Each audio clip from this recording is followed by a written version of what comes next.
दोस्तों, आपका स्वागत है आपके अपने YouTube चैनल AMGK स्टडी पर।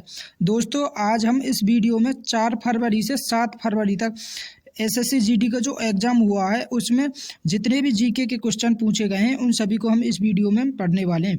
दोस्तों, अगर आप हमारे YouTube चैनल पर पहली बार आए हों तो हमारे YouTube चैनल को सब्सक्राइब कर लें और बेल आइकन को प्रेस कर लें, जिससे कि आगे आने वाली वीडियो का नोटिफिकेशन आपके पास सबसे पहले पहुँच सके। दोस्तों, PDF के बारे में हम ये जो जितने भी हम क्वेश्चन पढ़ेंगे इन सभी की PDF आप सभी को मिल जाएगी और इसके बारे में हम लास्ट में चर्चा करेंगे, मतलब लास्ट में बताएंगे कहाँ पे PDF मिलेगी। ठीक है, तो इसलिए वीडियो शुरू से लेकर लास्ट तक देखनी है। देखो, आज का फर्स्ट क्वेश्चन, भारतीय संविधान के भाग 3 में किसका वर्णन किया गया है? भाई, भारतीय संविधान के भाग 3 में किसका वर्णन किया गया है? तो किसका वर्णन किया गया है? मौलिक अधिकारों का वर्णन। किसका वर्णन? मौलिक अधिकारों का वर्णन किया गया है भाग 3 में। भारतीय संविधान के भाग 3 में मौलिक अधिकार हैं। ठीक है, अगर पूछ ले कि मौलिक अधिकार कितने अनुच्छेद से कितने अनुच्छेद तक हैं, तो अनुच्छेद 12 से अनुच्छेद 35 तक मौलिक अधिकार हैं हमारे। ठीक है, और ये जो मौलिक अधिकार हैं इन्हें किस देश से लिया गया? तो इन्हें अमेरिका के देश से, मतलब USA से इनको लिया गया। ठीक है, अगर पूछे किस देश के संविधान से लिया गया मौलिक अधिकारों को, तो किस देश के संविधान से? अमेरिका के संविधान से। ठीक है, और ये जो हमारे मौलिक अधिकार हैं इन्हें ही हम भारत का मैग्ना कार्टा भी बोला जाता है इन्हें। ठीक है, भारत का मैग्ना कार्टा किसे बोला जाता है? मौलिक अधिकारों को। ठीक है, अगर पूछ ले वर्तमान में हमारे मौलिक अधिकार कितने, तो 6 मौलिक अधिकार हैं। और मूल संविधान में कितने मौलिक अधिकार है? 7 मौलिक अधिकार है। ठीक है, इतनी बात हमें याद रखनी है। नेक्स्ट क्वेश्चन देखो, अगला क्वेश्चन है हमारा। देखो, भारतीय संविधान में किस अनुच्छेद में संघ लोक सेवा आयोग का प्रावधान है? संघ लोक सेवा आयोग मतलब कि यूपीएससी का प्रावधान किस अनुच्छेद में? अनुच्छेद 315 से अनुच्छेद 323 तक यूपीएससी का प्रावधान है। ठीक है, अगर पूछे कि किस भाग में, तो भाग 14 में। किस भाग में? भाग 14 में। ठीक है, इतनी बात हमें याद रखनी है। नेक्स्ट क्वेश्चन देखो, अगला क्वेश्चन है हमारा। देखो, माइकल फैराडे ने किस वर्ष में विद्युत जनरेटर का आविष्कार किया था? भाई, विद्युत जनरेटर का आविष्कार किसने किया? माइकल फैराडे ने। और किस वर्ष किया? 1831 में। किस वर्ष? 1831 में। और यह दुनिया का पहला इलेक्ट्रॉनिक जनरेटर था। और यह किसने खोदा? माइकल फैराडे ने। ठीक है, इतनी बात हमें याद रखनी है। देखो, अब कुछ फैक्ट भी हमें याद रखने हैं। ठीक है ना, जिससे कि आगे अगर क्वेश्चन बने तो गलत ना हो सके। देखो, जैसे कि अगर पूछ ले कि न्यूट्रॉन की खोज किस वर्ष हुई, तो न्यूट्रॉन की खोज हुई 1932 में।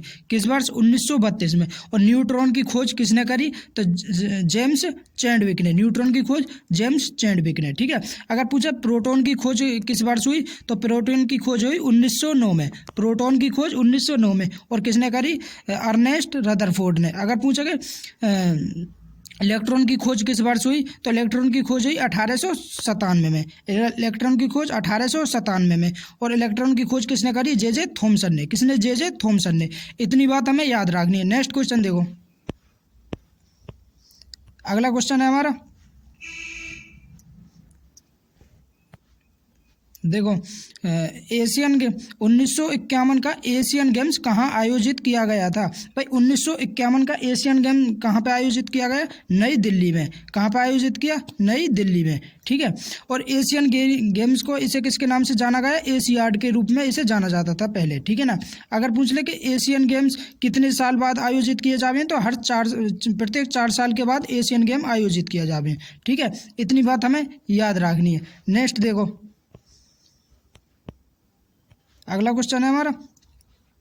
वर्ष 2022 में महात्मा गांधी की जयंती कौन सी मनाई गई थी? भाई, महात्मा गांधी की कौन सी जयंती मनाई गई 2022 में? तो 153वीं जयंती। कौन सी? 153वीं जयंती मनाई गई 2012 में। ठीक है, अगर पूछ ले कि महात्मा गांधी की जयंती हर साल कब मनाई जावे, तो 2 अक्टूबर को मनाई जावे। कब मनाई जावे? 2 अक्टूबर को। अगर पूछे महात्मा गांधी का जन्म कब हुआ, तो महात्मा गांधी का जन्म हुआ 2 अक्टूबर 1869 को। कहाँ पर? गुजरात के पोरबंदर नामक स्थान पर हुआ था। ठीक है ना, नेक्स्ट क्वेश्चन देखो,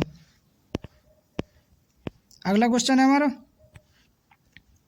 एंटी पेपर लीक कानून के अनुसार पेपर लीक मामले में दोषी पाए जाने के बाद शख्स को कितने साल की सज़ा और कितने रुपए का जुर्माना हो सकता है। भाई एंटी पेपर लीक कानून के अनुसार 10 साल की सज़ा और 1 करोड़ रुपए तक का जुर्माना हो सकता है। और दूसरे अभ्यर्थी के स्थान पर परीक्षा देने के मामले में अगर कोई दूसरे विद्यार्थी के स्थान पर कोई दूसरा विद्यार्थी परीक्षा देवे तो उसके मामले में दोषी पाए जाने वाले अपराधी को 3 से 4 साल की जेल और 10 लाख रुपए का जुर्माना लगाया जा सकता है। ठीक है ना, इतनी बात हमें याद रखनी है। नेक्स्ट देखो,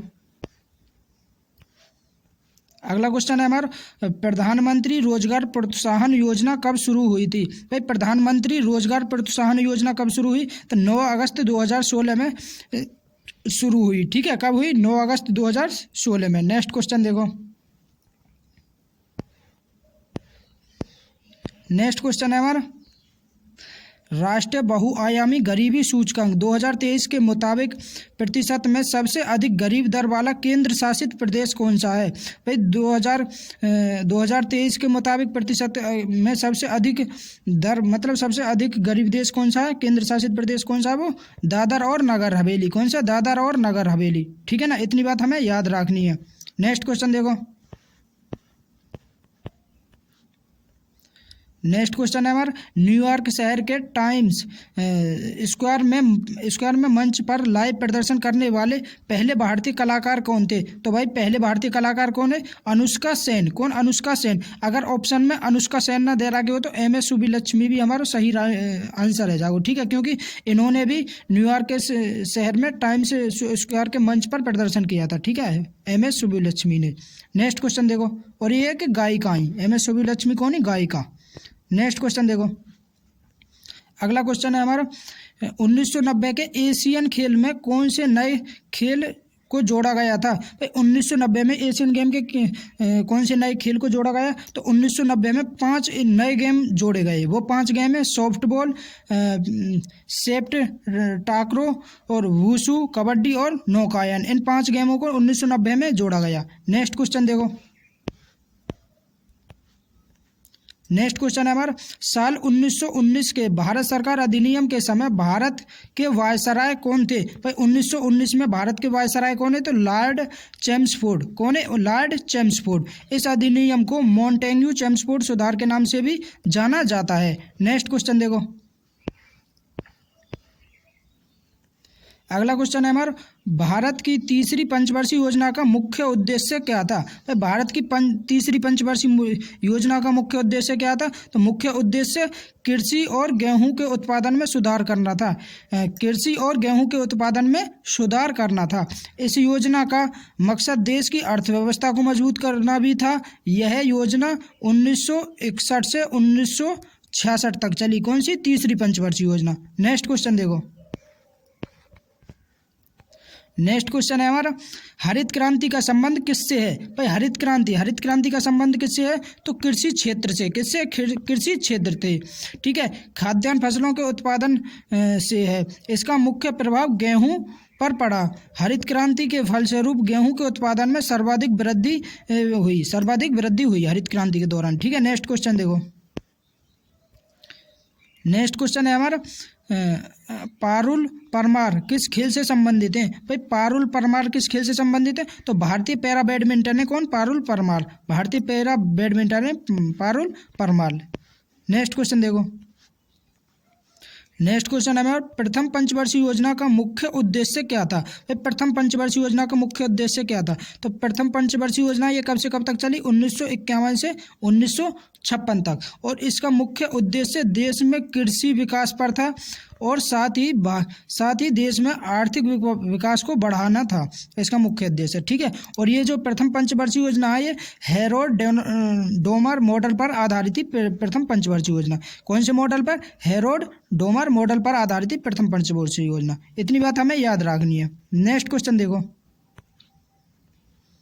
अगला क्वेश्चन है हमारा 1947 साल 1947 में जब भारत आज़ाद हुआ तब ब्रिटेन के प्रधानमंत्री कौन थे? भाई जब भारत आज़ाद हुआ था तब ब्रिटेन के प्रधानमंत्री कौन है? तो क्लीमेंट एटली। कौन? क्लीमेंट एटली ब्रिटेन के प्रधानमंत्री है। और ये जो प्रधानमंत्री 1945 से 1951 तक रहे। ब्रिटेन के प्रधानमंत्री है 1945 से 1951 तक रहे। ठीक है ना। नेक्स्ट क्वेश्चन देखो, और ये कौन सी पार्टी थे अगर पूछ ले तो लेबर पार्टी थे ये। नेक्स्ट क्वेश्चन देखो, नेक्स्ट क्वेश्चन है हमारा बांग्लादेश का राजकीय धर्म क्या है? भाई बांग्लादेश का राजकीय धर्म क्या है? तो बांग्लादेश का राजकीय धर्म है इस्लाम। ठीक है, बांग्लादेश का राजकीय धर्म इस्लाम। अगर देखो बांग्लादेशी संविधान के अनुच्छेद 2A में इस्लाम को राज्य धर्म घोषित किया गया है। हालांकि बांग्लादेश संविधान में धर्मनिरपेक्षता का प्रावधान है, धर्मनिरपेक्षता का प्रावधान भी है। ठीक है ना। नेक्स्ट क्वेश्चन देखो अगर पूछ ले कि नेपाल, देखो इम्पोर्टेंट पॉइंट भी हमें साथ के साथ याद करते चलने हैं। जैसा कि अब पूछ ले कि नेपाल में कौन सा राजकीय धर्म है? तो हिंदू धर्म। नेपाल का राजकीय धर्म है हिंदू धर्म। और श्रीलंका का राजकीय धर्म कौन सा? बौद्ध धर्म। श्रीलंका का बौद्ध धर्म। और भूटान का राजकीय धर्म है महायान बौद्ध धर्म। और अफगानिस्तान का राजकीय धर्म है सुन्नी इस्लाम, सुन्नी इस्लाम। अगर पूछ ले चीन का, तो चीन का कोई राजकीय धर्म ना है। ठीक है ना। नेक्स्ट क्वेश्चन देखो, अगला क्वेश्चन है कलिंग नृत्य किस राज्य का है? भाई कलिंग नृत्य है ये किस राज्य का? तो कलिंग नृत्य किस राज्य का? उड़ीसा राज्य का। कलिंग नृत्य उड़ीसा राज्य का। ठीक है ना। नेक्स्ट क्वेश्चन दो। अगला क्वेश्चन है हमारा समय सीमा से 1 वर्ष पहले किस पंचवर्षीय योजना को समाप्त कर दिया गया था? भाई पंचवर्षीय योजना को 1 वर्ष पहले कौन सी पंचवर्षीय योजना जिसे 1 वर्ष पहले समाप्त कर दिया गया था? तो वो है हमारी 5वीं पंचवर्षीय योजना। कौन सी? 5 वर्षीय पंचवर्षीय योजना। क्योंकि इसका कार्यकाल 1974 से 1979 तक होना था, लेकिन 1978 में इसे समाप्त कर दिया गया था। ठीक है ना। तो 1 वर्ष पहले समाप्त कर दी है। तो कौन सी पंचवर्षीय योजना? 5वीं पंचवर्षीय योजना। नेक्स्ट क्वेश्चन देखो, अगला क्वेश्चन है हमारा शोभना नारायण का संबंध भारत के किस शास्त्रीय नृत्य से है? भाई शोभना नारायण का संबंध भारत के किस शास्त्रीय नृत्य है? तो कथक से। किससे? कथक से। और शोभना नारायण अगर पूछ ले कि शोभना नारायण को पद्मश्री कब दिया गया? तो 1992 में पद्मश्री दिया गया। और अकादमी पुरस्कार 1999 से 2000 में दिया गया अकादमी पुरस्कार। ठीक है ना, जिसे ऑस्कर पुरस्कार भी बोले हम। नेक्स्ट क्वेश्चन देखो, अब देखो कथक के इम्पोर्टेंट कलाकार हमें याद रखने, जैसे कि कथक से संबंधित बिरजू महाराज भी किससे संबंधित है? कथक से। और सितारा देवी ये भी किससे संबंधित है? कथक से। और एक क्वेश्चन हमेशा याद रखियो, सितारा देवी को नृत्य का सामग्री भी बोला जाता है। मतलब नृत्य की सामग्री भी किसे बोले हम? सितारा देवी को। और ये जो नृत्य की सामग्री सितारा देवी को किसने कहा था? तो पहले नोबेल पुरस्कार विजेता रविंद्रनाथ टैगोर ने सबसे पहले बोला था इनको कथक की सामग्री किसे बोला गया था? सितारा देवी को। और किसने बोला? रविंद्रनाथ टैगोर ने। ठीक है। अगर देखो और कथक से संबंधित पंडित शंभू महाराज भी कथक से संबंधित है। कुमुदनी लाखिया भी है कथक से संबंधित है। ठीक है। और गुरुपुरु दचिम जी श्रीमती ये भी कथक से संबंधित है। इतनी बात हमें याद रखनी। नेक्स्ट देखो, अगला क्वेश्चन है हमारा अनुसूचित जाति और जनजाति विधेयक 2024 कौन से राज्य से संबंधित है? भाई कौन से राज्य से संबंधित है? उड़ीसा राज्य से संबंधित है। किससे? उड़ीसा राज्य से संबंधित है। यह विधेयक उड़ीसा में अनुसूचित जातियों और अनुसूचित जनजातियों की सूची में बदलाव करता है। नेक्स्ट क्वेश्चन देखो,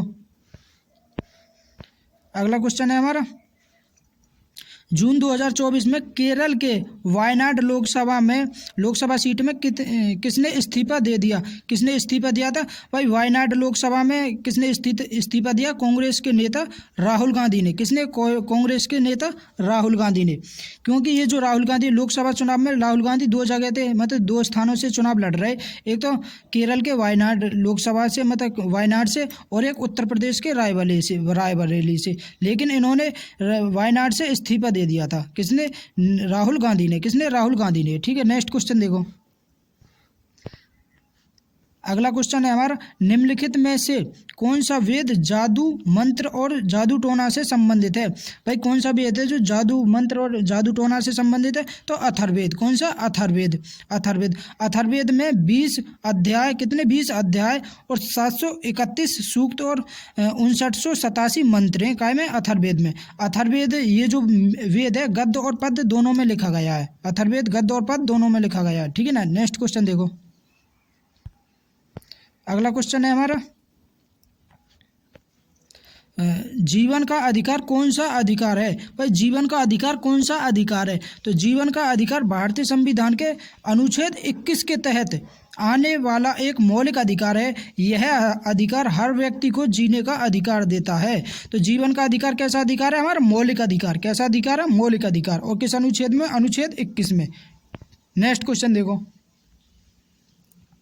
नीलगिरी पर्वतमाला भारत के किन 3 राज्यों की सीमा पर फैला हुआ है? भाई नीलगिरी जो पर्वतमाला भारत के किन 3 सीमाओं पर फैला हुआ है? तमिलनाडु, केरल और कर्नाटक। तमिलनाडु, केरल और कर्नाटक।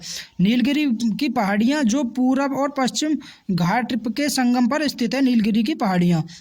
नेक्स्ट क्वेश्चन देखो, अगला क्वेश्चन है हमारा, 2023-24 सतत विकास लक्ष्यों की रिपोर्ट के मुताबिक सबसे तेजी से आगे बढ़ने वाला राज्य कौन सा है? भाई सबसे तेजी से आगे बढ़ने वाला राज्य कौन सा है? तो उत्तर प्रदेश। कौन सा? उत्तर प्रदेश। नेक्स्ट क्वेश्चन देखो, अगला क्वेश्चन है हमारा, अगला क्वेश्चन है, निम्नलिखित में से किस भारतीय राज्य में लोकरंग उत्सव मनाया जाता है? भाई लोकरंग उत्सव किस राज्य में मनाया जाता है? तो मध्य प्रदेश में। मध्य प्रदेश में मनाया जाता है लोकरंग उत्सव। मध्य प्रदेश में लोकरंग उत्सव मनाया जाता है। लोकरंग महोत्सव हर साल 26 जनवरी को मनाया जाता है। कब मनाया जाता है? 26 जनवरी को। और कहाँ पे? मध्य प्रदेश में। यह 5 दिनों तक मनाया जाता है। कार्यक्रम का आयोजन मध्य प्रदेश आदिवासियों लोकसभा अकादमी करती है। आदिवासी लोक कला अकादमी करती है। नेक्स्ट क्वेश्चन देखो, अगला क्वेश्चन है हमारा, म्यांमार की आधिकारिक भाषा क्या है? भाई म्यांमार की आधिकारिक भाषा कौन सी है? तो बर्मी। म्यांमार की आधिकारिक भाषा बर्मी। कौन सी? बर्मी। अगर पूछे म्यांमार की राजधानी तो नापीडे। कौन सी? नापीडे। और राष्ट्र पशु है बाघ और राष्ट्र पक्षी बर्मी मोर। इतनी बात हमें याद रखनी है। नेक्स्ट क्वेश्चन देखो, नेक्स्ट क्वेश्चन है हमारा, श्रीलंका की 3 आधिकारिक भाषाएं हैं। कौन कौन सी है श्रीलंका की 3 आधिकारिक भाषाएं? तमिल, अंग्रेजी और सहेली। कौन सी? सहेली। श्रीलंका की राजधानी जयवर्धनम कोट्टे है। कौन सी? जयवर्धनम कोट्टे। और अफगानिस्तान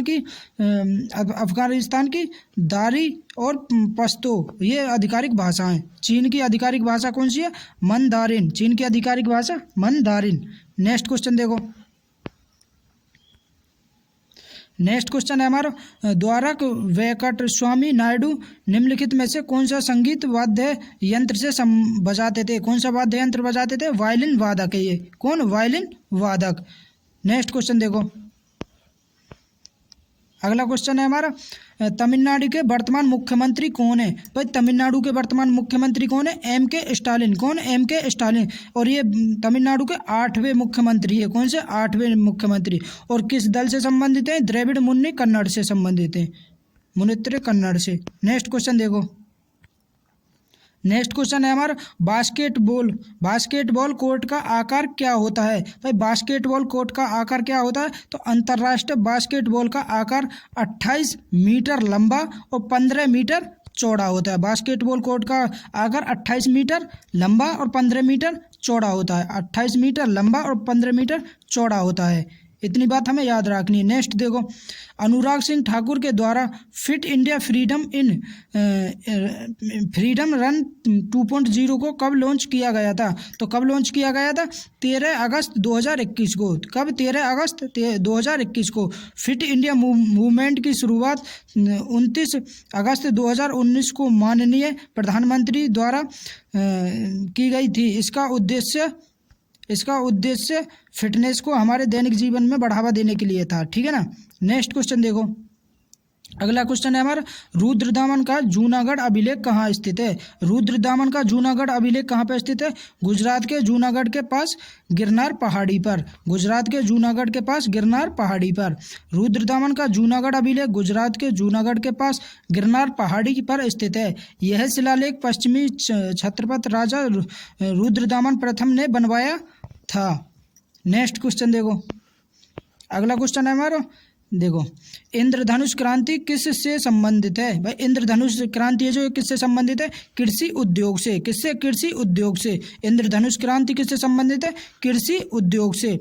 नेक्स्ट क्वेश्चन देखो, नेक्स्ट क्वेश्चन हमारा पूछा गया, 2011 की जनगणना के मुताबिक सर्वाधिक वृद्धि दर किस राज्य में थी? भाई 2011 के जनगणना के मुताबिक सर्वाधिक वृद्धि दर किस राज्य में हुई? तो किसमें? मेघालय में। किसमें? मेघालय में।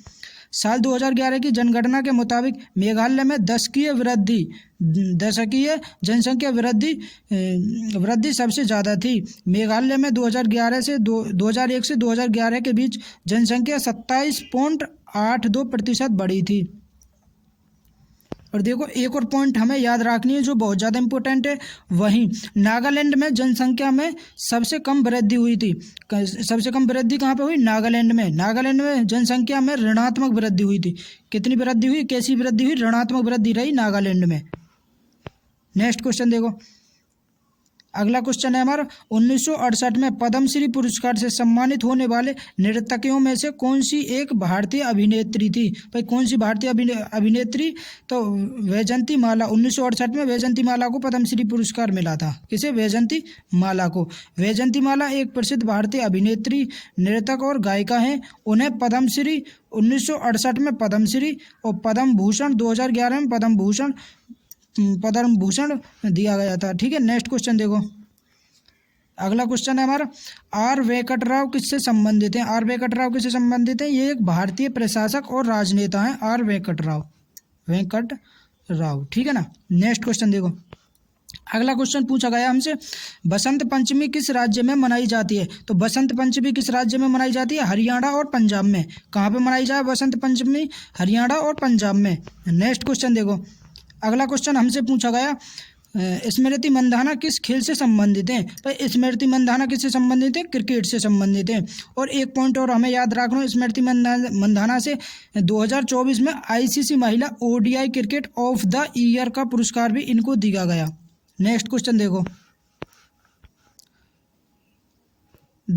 अब देखो इम्पोर्टेंट प्लेयर हमें याद रखने हैं, जैसे कि टेबल टेनिस से संबंधित है मनिका बत्रा, अचंता सतरथ कमल, साथियान, मोमा दास, सुतीर्था मुखर्जी। और हॉकी से संबंधित है इम्पोर्टेंट है जो मनप्रीत सिंह, PR श्रीजेश, रानी रामपाल, वंदना कटारिया, सविता पूनिया, ये हॉकी से संबंधित है। नेक्स्ट क्वेश्चन देखो, हॉकी से संबंधित है। नेक्स्ट को अगर देखो मुक्केबाजी से पूछे तो मुक्केबाजी से संबंधित है विजेंदर सिंह, अमित पंघाल, मैरी कॉम, लवलीना बोरगोहेन, निकत जरीन और मंजू रानी ये किससे संबंधित है? मुक्केबाजी से संबंधित है। नेक्स्ट क्वेश्चन देखो, अगला क्वेश्चन है हमारा, भारतीय सभा की पहली बैठक कब हुई थी? भाई भारतीय सभा की पहली बैठक कब हुई? 9 दिसंबर 1946 को। 9 दिसंबर 1946 को। और कहाँ पे हुई? नई दिल्ली के संविधान हॉल में हुई थी। इस बैठक की अध्यक्षता किसने करी? सच्चिदानंद सिन्हा ने। और ये अस्थायी अध्यक्ष है। अगर पूछे स्थायी अध्यक्ष तो राजेंद्र प्रसाद। और ठीक है ना। और ये दूसरी संविधान सभा की बैठक में राजेंद्र प्रसाद को स्थायी अध्यक्ष बनाया गया। ठीक है ना। नेक्स्ट क्वेश्चन देखो, शुंग वंश की अंतिम शासक की मृत्यु किस सदी में हुई थी? तो शुंग वंश के अंतिम शासक कौन है? देवभूति। अंतिम शासक देवभूति की मृत्यु कब हुई? 73 ईसा पूर्व में। कब? 73 ईसा पूर्व में। देवभूति को देवभूमि के नाम से भी जाना जाता था। इनकी मृत्यु उनके मंत्री वासुदेव कर्णम, किसने करी? वासुदेव कर्णम ने की थी। देवभूति के बाद कर्णम वंश की स्थापना हुई। नेक्स्ट क्वेश्चन देखो, नेक्स्ट क्वेश्चन है हमारा, कौन सा राज्य नदी पुरस्कार देता है? कौन सा राज्य नंदी पुरस्कार देता है? कौन सा राज्य है जो नंदी पुरस्कार देता है? तो नंदी पुरस्कार आंध्र प्रदेश सरकार द्वारा तेलुगु सिनेमा, रंगमंच और टेलीविजन में उत्कृष्टता के साथ साथ भारतीय सिनेमा में आजीविका उपलब्धियों को मान्यता देने के लिए प्रत्येक वर्ष दिया जाता है। ठीक है ना, किसके द्वारा? आंध्र प्रदेश के द्वारा दिया जाएगा नंदी पुरस्कार। नेक्स्ट क्वेश्चन देखो, अगला क्वेश्चन, विश्व एथलेटिक्स में स्वर्ण पदक जीतने वाले पहले भारतीय कौन थे? भाई विश्व एथलेटिक्स में स्वर्ण पदक जीतने वाले पहले भारतीय कौन है? नीरज चोपड़ा। और 2023 में यह उपलब्धि हासिल हुई, मतलब 2023 में इन्होंने विश्व एथलेटिक्स में स्वर्ण पदक जीता। साल 2023 में विश्व एथलेटिक्स चैंपियनशिप में नीरज चोपड़ा ने 88.17 मीटर की दूरी पर भाला फेंका था। इतनी बात हमें याद रखनी है। नेक्स्ट क्वेश्चन देखो, अगला क्वेश्चन है हमारा, भारत के वर्तमान शिक्षा मंत्री कौन है? भाई भारत के वर्तमान शिक्षा मंत्री कौन है? धर्मेंद्र प्रधान। कौन है? धर्मेंद्र प्रधान है वर्तमान में भारत के शिक्षा मंत्री। नेक्स्ट क्वेश्चन देखो, अगला क्वेश्चन है हमारा, रोहिंग्या मुसलमान भारत में किस देश से आते हैं? रोहिंग्या मुसलमान भारत में किस देश से आते हैं? तो रोहिंग्या मुसलमान म्यांमार देश के रखाइन राज्य से आते हैं। मतलब किस देश से आते हैं? तो म्यांमार से आते हैं रोहिंग्या मुसलमान। नेक्स्ट क्वेश्चन देखो, नेक्स्ट क्वेश्चन है हमारा, भारत में कौन सा शास्त्रीय नृत्य जो महिलाओं द्वारा एकल किया जाता है? भाई कौन सा शास्त्रीय नृत्य जो महिलाओं के द्वारा एकल किया जाता है? मोहिनी अट्टम। कौन सा? मोहिनी अट्टम। नेक्स्ट क्वेश्चन देखो, और मोहिनी अट्टम ये कहाँ पे किया जावे? मोहिनी अट्टम किया जावे केरल में। ठीक है, अब देखो इम्पोर्टेंट नृत्य, शास्त्रीय नृत्य जो और नृत्य हमें याद रखने हैं, जैसे कि कथक उत्तर प्रदेश का, पश्चिम और मध्य प्रदेश का एक नृत्य है। कथकली केरल का नृत्य है। कुचिपुड़ी आंध्र प्रदेश का, और उड़ीसी उड़ीसा का, मणिपुरी मणिपुर का, और मोहिनीअट्टम कहाँ का है? केरल का। सत्रिय कहाँ का लोक नृत्य? असम का। कुचिपुड़ी और मोहिनीअट्टम लास्य भावों से होते हैं और कथक तांडव लास्य भाव से होता है। इतनी बात हमें याद रखनी है। नेक्स्ट क्वेश्चन देखो, नेक्स्ट क्वेश्चन है हमारा, भीमराव अंबेडकर ने 1927 में कौन सा आंदोलन किया था? भाई भीमराव अंबेडकर ने 1927 में कौन सा आंदोलन किया था? तो भीमराव अंबेडकर ने 1927 में कौन सा? महाड़ सत्याग्रह और मंदिर प्रवेश आंदोलन चलाया था।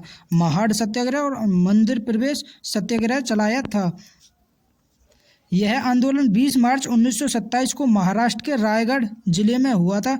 इस आंदोलन का मकसद दलितों को सार्वजनिक तालाब से पानी पीने का अधिकार दिलाना था, महाड़ सत्याग्रह का। ठीक है, नेक्स्ट क्वेश्चन देखो, नेक्स्ट क्वेश्चन है हमारा, द्रौपदी मुर्मू भारत की राष्ट्रपति बनने से पहले किस राज्य की राज्यपाल थी? भाई द्रौपदी मुर्मू भारत की राष्ट्रपति बनने से पहले किस राज्य की राज्यपाल? तो किस राज्य की राज्यपाल? झारखंड की। और ये झारखंड की राज्यपाल वह 2015 से 2021 तक भारत की राज्यपाल रही, झारखंड की राज्यपाल रही। किसकी? झारखंड की राज्यपाल रही द्रौपदी मुर्मू। नेक्स्ट क्वेश्चन देखो, अगला क्वेश्चन हमसे पूछा गया, द्रौपदी मुर्मू, देखो ये तो इम्पोर्टेंट पॉइंट है जो हमें याद रखने।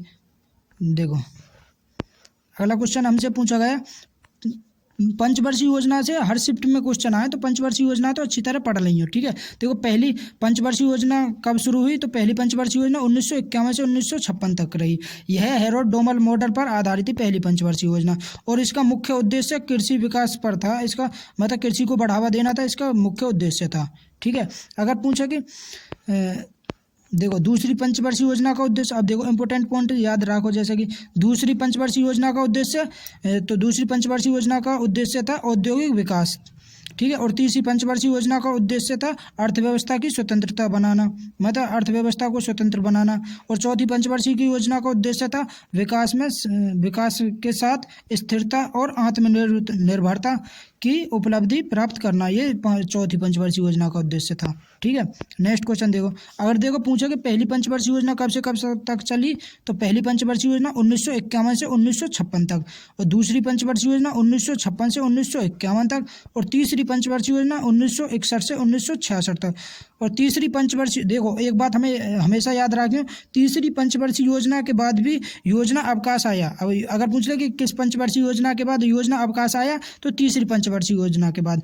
और ये योजना अवकाश कब से कब तक रहा, 1966 से 1969 तक योजना योजना अवकाश रहा। अब उसके बाद फिर चौथी पंचवर्षीय योजना आई। चौथी पंचवर्षीय योजना 1969 से 1974 तक, और पांचवी पंचवर्षीय योजना 1974 से 1978 तक। अब देखो पांचवी पंचवर्षीय योजना से भी एक क्वेश्चन हमेशा आवे और उसे याद रखियो, ऐसी कौन सी पंचवर्षीय योजना आई जो समय से एक वर्ष पहले समाप्त हो गई। तो कौन सी पंचवर्षीय योजना, पांचवी पंचवर्षीय योजना, क्योंकि ये 1974 से 1978 तक ही चली, ठीक है ना, 4 साल चली। अगर देखो, अगर पूछो कि रोलिंग प्लान कब आया, तो रोलिंग प्लान आया 1978 से 1990 में रोलिंग प्लान आया, ठीक है। अगर पूछे छठी पंचवर्षीय योजना कब से कब तक चली, तो छठी पंचवर्षीय योजना रही 1980 से 1985 तक, और सातवीं पंचवर्षीय योजना 1985 से 1990 तक। और वार्षिक योजना मतलब जो 2 वर्ष तक चली, तो 1990 से 1992 तक, ये वार्षिक योजना आई। और आठवीं पंचवर्षीय योजना 1992 से 1997 तक, और नौवीं पंचवर्षीय योजना 1997 से 2002 तक नौवीं पंचवर्षीय योजना आई। और 10वीं पंचवर्षीय योजना 2002 से 2007 तक 10वीं पंचवर्षीय योजना। और 11वीं पंचवर्षीय योजना 2007 से 2012 तक 11वीं पंचवर्षीय योजना। और 12वीं पंचवर्षीय योजना 2012 से 2017 तक रही 12वीं पंचवर्षीय योजना। टोटल अभी तक 12वीं, फिर उसके बाद कोई पंचवर्षीय योजना ना हुई, ठीक है ना। नेक्स्ट क्वेश्चन देखो, अगला क्वेश्चन पूछा गया हमसे, टाइम आउट किस खेल से संबंधित है। भाई टाइम आउट किस खेल से संबंधित है, तो बास्केटबॉल और क्रिकेट, इन दोनों से संबंधित है टाइम आउट। कौन कौन से 2 खेल हैं, बास्केटबॉल और क्रिकेट। जो भी ऑप्शन में दिया जाए उसे सही आंसर मानियो, ठीक है ना, या तो बास्केटबॉल दे रखो होगा या क्रिकेट दे रखो हो। नेक्स्ट क्वेश्चन देखो, 2011 की जनगणना के मुताबिक किस राज्य में पुरुष और महिलाओं की साक्षरता दर सबसे ज़्यादा अंतर है। पुरुष और महिलाओं की साक्षरता दर के बीच सबसे ज़्यादा अंतर किस राज्य में, राजस्थान में। 2011 की जनगणना के अनुसार राजस्थान में, ठीक है ना। 2011 के मुताबिक राजस्थान में पुरुष साक्षरता दर और महिला साक्षरता दर के बीच सबसे अधिक अंतर रहा था। और ये अंतर कितना तो साक्षरता दर तो 79.19% थी। महिला साक्षरता दर 52.12% थी। भाई पुरुष साक्षरता दर 79.19% थी और महिला साक्षरता दर 52.12% थी, ठीक है। 2011 की जनगणना के अनुसार निम्नलिखित में से किस राज्य में पुरुष और महिला साक्षरता दर के बीच प्रतिशत सबसे छोटा अंतर, और सबसे छोटा अंतर मेघालय के बीच, सबसे छोटा अंतर मेघालय के बीच, और सबसे अधिक अंतर राजस्थान के बीच। इतनी बात हमें याद रखनी है। देखो, अगर पूछे कि भारत में ओवरऑल साक्षरता दर कितनी रही 2011 की जनगणना के अनुसार, तो 74.4%, जिसमें पुरुष की साक्षरता दर 82.14% और महिला साक्षरता दर 65.46%। अगर पूछे केरल की सबसे अधिक साक्षरता दर रही केरल की साक्षरता दर ओवरऑल तो 94% ही। अगर पूछे पुरुष साक्षरता दर तो 96.11% और महिला साक्षरता दर 92.07%। अगर पूछे लक्षद्वीप की साक्षरता दर, पुरुष साक्षरता दर तो 95.56% और महिला साक्षरता दर 87.95%। अगर ओवरऑल पूछे लक्षद्वीप की साक्षरता दर तो 91.85 ही, ठीक है। ये सभी आपको देख लेनी है एक एक बार, इनते क्वेश्चन बने हर सेट में क्वेश्चन आए हो इनते, ठीक है, तो एक एक बार देख लियो। नेक्स्ट क्वेश्चन देखो, नेक्स्ट क्वेश्चन है हमारा, हॉकी के मैदान की लंबाई कितनी होती है। भाई हॉकी के मैदान की लंबाई कितनी होती है, तो लंबाई होती है 91.4 मीटर। कितनी, 91.4 मीटर। अगर पूछे चौड़ाई कितनी होती है, तो चौड़ाई होती है 55 मीटर। हॉकी के मैदान की लंबाई 91.4 मीटर और चौड़ाई 55 मीटर होती है। नेक्स्ट क्वेश्चन देखो, अगला क्वेश्चन है हमारा, अंतर्राष्ट्रीय मैचों के लिए फुटबॉल मैदान की लंबाई 100 से 110 मीटर की चौड़ाई 64 से 75 मीटर होती है। अगर पूछ ले फुटबॉल मैदान की लंबाई और चौड़ाई कितनी है, तो लंबाई 100 या 110 मीटर होगी और चौड़ाई 64 से 75 मीटर होगी। अगर पूछे कबड्डी के मैदान की लंबाई पुरुषों के लिए तो 13 मीटर से 13 मीटर और महिलाओं के लिए 12 मीटर होती है। और कबड्डी मैदान की चौड़ाई पुरुषों के लिए 10 मीटर होती है और महिलाओं के लिए 8 मीटर होती है। और कबड्डी को जो मैदान रही है वो कैसे हो रही है, आयताकार, कैसे आयताकार होता है। नेक्स्ट क्वेश्चन देखो, नेक्स्ट क्वेश्चन हमसे स्नेल के नियम से पूछा गया। स्नेल का नियम कौन सा, स्नेल के नियम को और क्या कहा जाता है। तो स्नेल के नियम को और क्या कहा जाता है, तो 1621 में बिलीबोर्ड स्नेल द्वारा खोजे गए अपवर्तन नियम को स्नेल का नियम भी कहा जाता है। तो स्नेल के नियम को हम अपवर्तन का नियम भी बोलें, क्या बोलें, अपवर्तन का नियम। नेक्स्ट क्वेश्चन देखो, अगला क्वेश्चन हमसे पूछा गया, कच्छ का रण उत्सव किस महीने में मनाया जाता है। कच्छ का रण उत्सव किस महीने में मनाया जाता है, तो नवंबर के महीने में। और कच्छ का रण उत्सव किस राज्य में मनाया जाता है, गुजरात राज्य में मनाया जाता है। किस में, गुजरात राज्य में। और नवंबर के आखिरी महीने, मतलब साल के आखिरी महीने नवंबर में मनाया जाता है ये, ठीक है। नेक्स्ट क्वेश्चन देखो, कच्छ का रण उत्सव। नेक्स्ट क्वेश्चन, कृष्णा नदी के किनारे कौन सा नृत्य किया जाता है। भाई कृष्णा नदी के किनारे कौन सा नृत्य किया जाता है, तो रासलीला नृत्य। रासलीला नृत्य कृष्णा नदी के किनारे किया जाता है। रासलीला भगवान कृष्ण और राधा की रासलीला पर आधारित एक पारंपरिक नृत्य है। यह नृत्य उत्तर प्रदेश में बहुत प्रसिद्ध है। और कुचिपुड़ी एक शास्त्रीय नृत्य रूप है जो आंध्र प्रदेश में उत्पन्न हुआ। इस नृत्य का रूप आंध्र प्रदेश के कृष्णा जिले के कुचिपुड़ी में हुआ था, ठीक है। इतनी बात हमें याद रखनी है। नेक्स्ट क्वेश्चन देखो, नेक्स्ट क्वेश्चन है हमारा, संभाल के रायगढ़ घराने के कथक नर्तक पंडित रामलाल बरेठ को 2024 में कौन सा पुरस्कार दिया गया। तो पंडित रामलाल को कौन सा पुरस्कार दिया गया, पद्मश्री पुरस्कार। 2024 में पद्मश्री पुरस्कार दिया गया। नेक्स्ट क्वेश्चन देखो, अगर मुझे 2024 में टोटल कितने पुरस्कार दिए गए, तो 2132 पद्म पुरस्कार दिए गए 2024 में, जिसमें पाँच तो पद्म विभूषण दिए गए और 17 पद्म भूषण दिए गए और 110 पद्म श्री पुरस्कार दिए गए। टोटल 132 पुरस्कार दिए गए, ठीक है, 2024 में। और 2024 में पुरस्कार विजेताओं में से 30 महिलाएं, कितनी महिलाएं थी, 30 महिलाएं थी, ठीक है। अब देखो, पद्म विभूषण कितने लोगों को दिया गया, 5 लोगों को। वो 5 कौन कौन है, एक श्रीमती विजय माला, मतलब वैजंती माला है ये, ठीक है, वैजंती माला को दिया गया। और ये कहाँ की, तमिलनाडु की। और किस क्षेत्र में दिया गया इनको, कला के क्षेत्र में। और श्री कोनिदेला चिरंजीवी को कला के क्षेत्र में दिया गया और ये कहाँ की, आंध्र प्रदेश की। वेंकैया नायडू को सार्वजनिक कार्य के क्षेत्र में दिया गया और ये कहाँ के, आंध्र प्रदेश की। अगर मुझे वंदेश्वर पाठक को सामाजिक कार्य में दिया गया और ये कहाँ के, बिहार के। और श्रीमती पद्म सुब्रमण्यम को कला के क्षेत्र में दिया गया और ये कहाँ के, तमिलनाडु के। नेक्स्ट क्वेश्चन देखो, नेक्स्ट क्वेश्चन, 2011 की जनगणना के अनुसार उत्तर भारत में सबसे अधिक साक्षरता दर वाला राज्य है। भाई उत्तर भारत में सबसे अधिक साक्षरता दर वाला राज्य कौन सा है, हिमाचल प्रदेश। कौन सा, हिमाचल प्रदेश। अगर पूछे हिमाचल प्रदेश की पुरुष साक्षरता दर तो 89.53% और महिला साक्षरता दर 75.93%। अगर ओवरऑल साक्षरता दर पूछे तो 82.80% ही। नेक्स्ट क्वेश्चन देखो, हिमाचल प्रदेश की, ठीक है। नेक्स्ट क्वेश्चन देखो, नेक्स्ट क्वेश्चन हमसे पूछा गया, प्रधानमंत्री किसान सम्मान निधि योजना किस तारीख को शुरू हुई थी। तो प्रधानमंत्री किसान सम्मान योजना किस तारीख को शुरू हुई, तो 24 फरवरी 2019 को। कब, 24 फरवरी 2019 को। नरेंद्र मोदी ने उत्तर प्रदेश के गोरखपुर में 1 करोड़ से अधिक किसानों को 2000 की पहली किस्त हस्तांतरित करके इस योजना का शुभारंभ किया। कब शुरू हुई, 24 फरवरी 2019 को। नेक्स्ट क्वेश्चन देखो, नेक्स्ट क्वेश्चन हमसे पूछा गया, रोजर बिन्नी किस देश के लिए खेलते हैं। भाई रोजर बिन्नी किस देश के लिए खेलते हैं, भारत के लिए। रोजर बिन्नी भारत के लिए खेले। नेक्स्ट क्वेश्चन देखो, नेक्स्ट क्वेश्चन हमसे पूछा गया, भारतीय संविधान के अनुच्छेद 42 में क्या है। भाई अनुच्छेद 42 में क्या है, तो काम की न्यायसंगत और मानवीय परिस्थितियों को सुनिश्चित करने और मातृत्व राहत के लिए राहत के लिए प्रावधान करने का उल्लेख है अनुच्छेद 42 में। ठीक है, अनुच्छेद 42 राज्य के नीति निर्देशक सिद्धांत DPSP से जुड़ा है।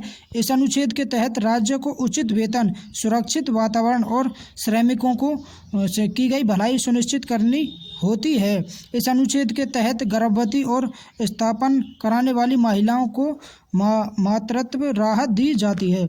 नेक्स्ट क्वेश्चन हमसे पूछा गया। Next question, British east India company को किस अधिनियम के जरिए पारित किया गया था? भाई, ब्रिटिश ईस्ट इंडिया कंपनी को किस अधिनियम द्वारा पारित किया गया था? तो चार्टर अधिनियम 1793, चार्टर अधिनियम 1793 के द्वारा पारित किया गया था। नेक्स्ट क्वेश्चन हमसे पूछा गया, देखो नेक्स्ट क्वेश्चन पूछा गया, किस 2023 में रिपब्लिक डे परेड में किस देश की सेना ने भाग लिया था? किस देश की सेना ने भाग लिया था? मिस्र की सेना ने। किस देश की सेना ने? मिस्र की सेना ने भाग लिया था। नेक्स्ट क्वेश्चन पूछा गया हमसे, नेक्स्ट क्वेश्चन पूछा गया 2023 में ब्लाइंड क्रिकेट वर्ल्ड कप का फाइनल मैच किस स्टेडियम में खेला गया था? भाई, किस स्टेडियम में खेला गया था? एम चिन्नास्वामी क्रिकेट स्टेडियम में, एम चिन्नास्वामी स्टेडियम बेंगलुरु में खेला गया था। इतनी बात हमें याद रखनी है। नेक्स्ट क्वेश्चन देखो, नेक्स्ट क्वेश्चन हमसे पूछा गया, ऋग्वेद में गंगा नदी का उल्लेख कितनी बार है? भाई, ऋग्वेद में गंगा नदी का उल्लेख कितनी बार है? एक बार। कितनी बार? एक बार। सिंधु सबसे अधिक उल्लेखित नदी है और सरस्वती सबसे पवित्र नदी है ऋग्वेद में। गंगा का उल्लेख एक बार है, यमुना का उल्लेख 3 बार है और कृष्णा का उल्लेख एक भी बार ना है। कृष्णा का उल्लेख एक भी बार ना है। ठीक है ना। दिए गए विकल्पों में से सिंधु सबसे अधिक उल्लेखनीय नदी है।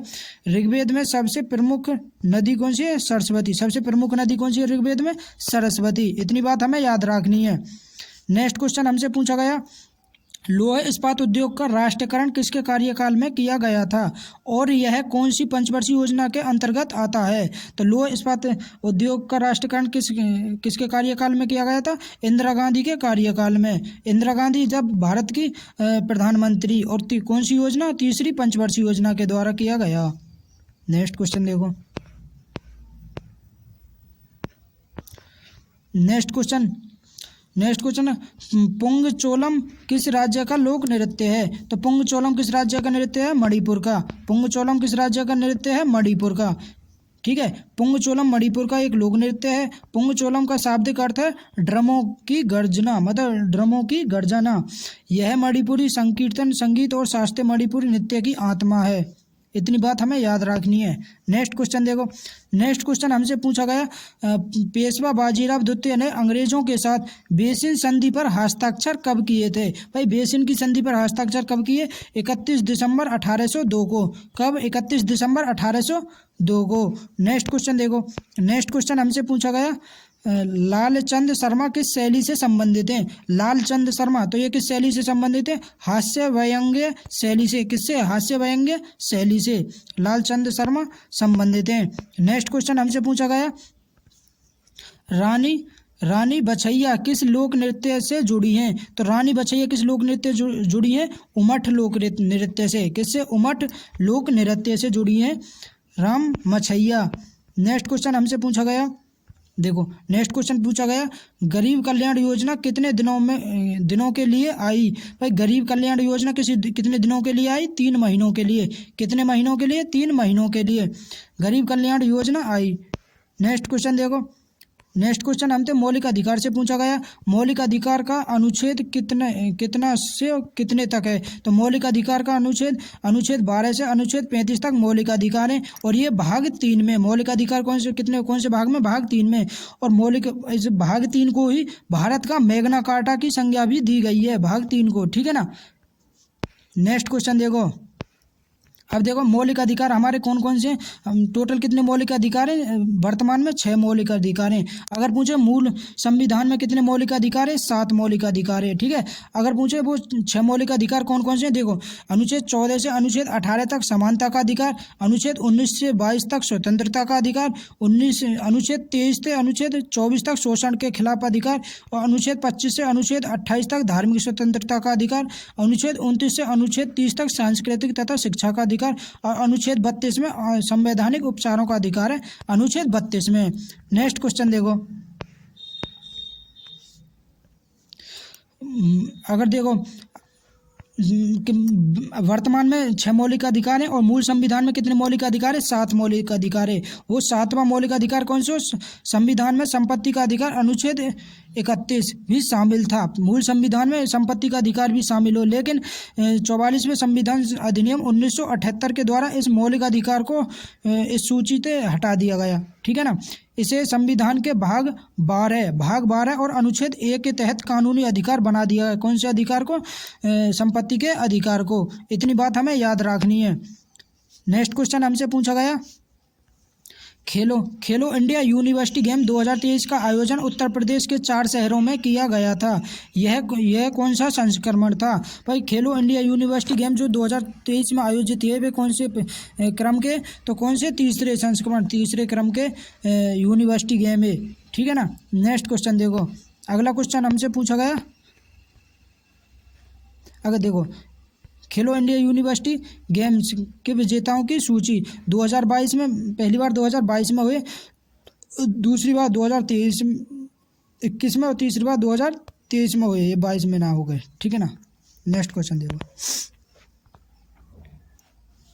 नेक्स्ट क्वेश्चन हमसे पूछा गया, चीन में सबसे ज़्यादा लोग कौन से धर्म मानते हैं? तो सबसे ज़्यादा लोग कौन से धर्म माने? चीन बौद्ध धर्म को माने चीन में सबसे ज़्यादा। ठीक है। नेक्स्ट क्वेश्चन देखो,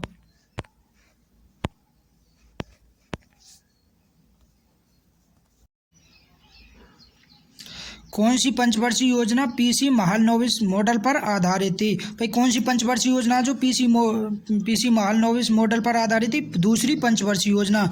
और दूसरी पंचवर्षीय योजना 1956 से 1951 तक रही दूसरी पंचवर्षीय योजना। ठीक है। दूसरी पंचवर्षीय योजना के तीव्र औद्योगिकरण और सार्वजनिक क्षेत्र पर बल दिया गया था। और दूसरी पंचवर्षीय योजना में लक्षित वृद्धि कितनी ही हमारी? तो लक्षित वृद्धि 4.5% थी, जबकि वास्तविक दर कितनी रही हमारी? वास्तविक दर देखो। नेक्स्ट क्वेश्चन देखो, नेक्स्ट क्वेश्चन है हमारा, चापचार कूट, मीम कूट और तलफेवांग कूट उत्सव किस राज्य में मनाया जाता है? तो किस राज्य में मनाया जाता है? मिजोरम राज्य में। ठीक है। मिजोरम के लोक नृत्य, चेराव लोक नृत्य कहाँ का? मिजोरम का। खुल्लम लोक नृत्य मिजोरम, चेलम लोक नृत्य मिजोरम, थंगलम नृत्य मिजोरम, जंगालम और छेईहाम भी किस में शामिल है? मिजोरम लोक नृत्य से संबंधित हैं। ठीक है। नेक्स्ट क्वेश्चन देखो, इम्पोर्टेंट लोक नृत्य हमें याद रखने हैं। जैसे आंध्र प्रदेश को लोक नृत्य, आंध्र प्रदेश को त्यौहार है, भारतीय जो त्यौहार इम्पोर्टेंट जो त्यौहार हैं हमें याद रखने, जैसे कि आंध्र प्रदेश को दशहरा, उगादी, डेक्कन महोत्सव और ब्रह्मोत्सव महोत्सव। अरुणाचल प्रदेश के उत्सव हैं रेह, बूरी बूट, मायोको, द्री, पोंगटू, लोसार, मुरुंग, सोलंग, मोपिन, मोनपा उत्सव भी कहाँ को है? आंध्र प्रदेश को। और असम को लोग त्यौहार है अम्बुबाची, भोगानी बिहू, वैशाखी, देहिंग पटगई। और बिहार के छठ पूजा और बिरहू, ये कहाँ के लोग ने त्यौहार हैं? असम के। नेक्स्ट देखो, छत्तीसगढ़ को माघी पूर्णिमा और बस्तर दशहरा, ये कहाँ को? छत्तीसगढ़ को। नेक्स्ट क्वेश्चन देखो,